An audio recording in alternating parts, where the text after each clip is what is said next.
Hey guys, how's it going? Ghosty Rich here. So today I'm going to show you guys how to disassemble the door on your car. I'm going to be doing this on a Mazda 3 2006. A lot of people have been messaging me asking me, hey, how do I do this? So I'm going to make a video. It's mainly Mazda owners, but it works for most cars. It's just some of them, like the higher end ones like BMW, you're gonna have a lot more electronics in the doors and stuff like that. So, and with cars going the way they are, there's always more and more being added in, so it might work for you. So I will show you how to get started. Right now you're gonna want some sort of trim popping tool or a flat blade, and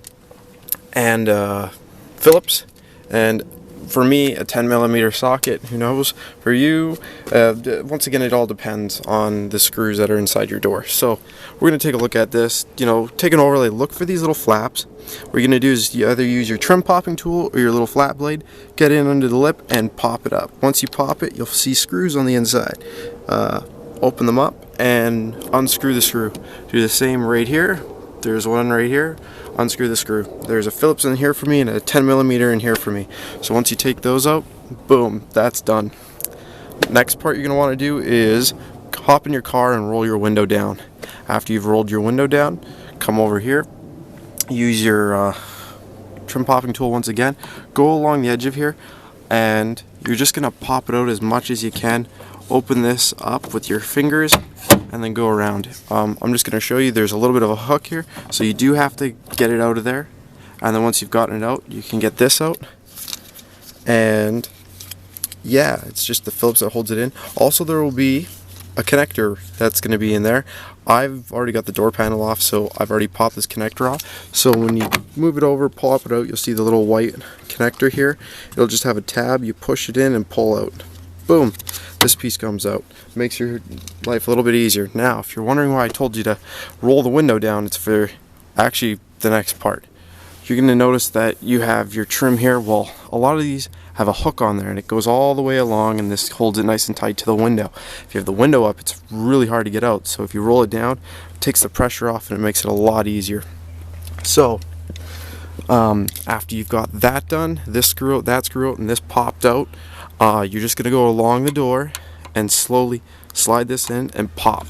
And there's going to be the pop rivets. I'll show you when I get the door off, so you can take a look. And you're just going to pop all the way around. If you want, use a cloth on the inside if you're afraid of scratching, so you can lean it against the cloth, or tape your trim popping tool or your flat blade so the tape you use is like a cushion. I don't know. Anyways, so once you go, you're going to go all the way along here, and you'll hear it popping all the way.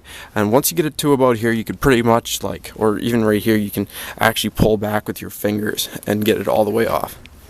After you've done so, you grab right here and lift it up so that you want to go like this. You don't have to grab right here, but grab the door panel, lift it up on an angle.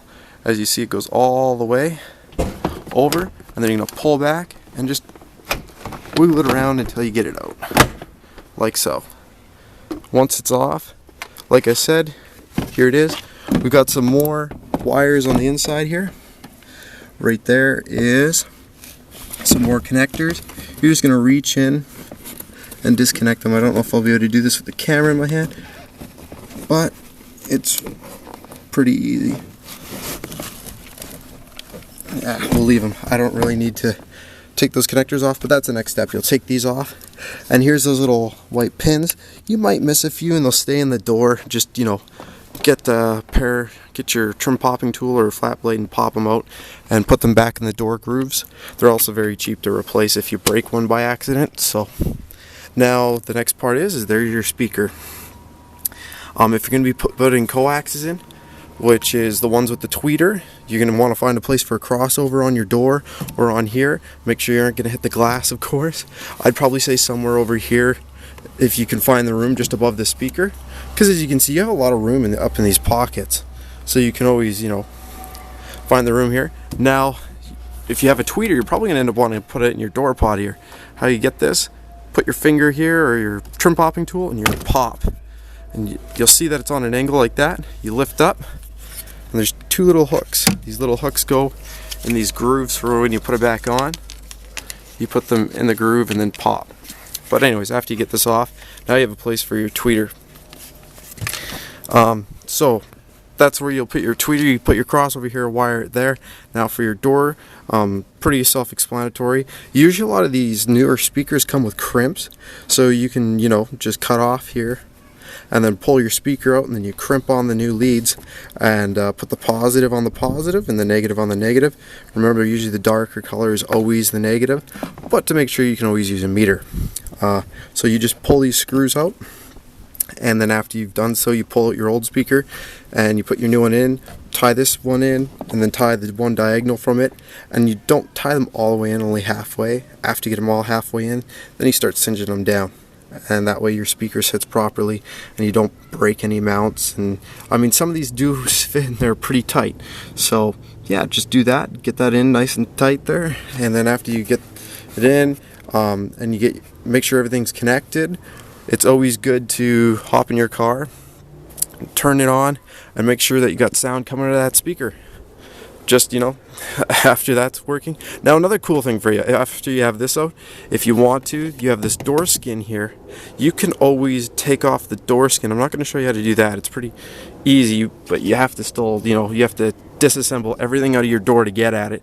And you're going to take off this door skin, and if you do that, then you can dynamite the whole back end of this door if you want to dynamite, and that's of course all up to you. Now, a thing for you, if you're dynamiting, you're gonna have to go in your car, turn it on, roll your window up, because your window's right here, so you can do it. Other than that, it's pretty simple. Before you put your door back together, make sure you put your two connectors on there, and make sure this one's sticking out through the hole here, so you can just plug it back in.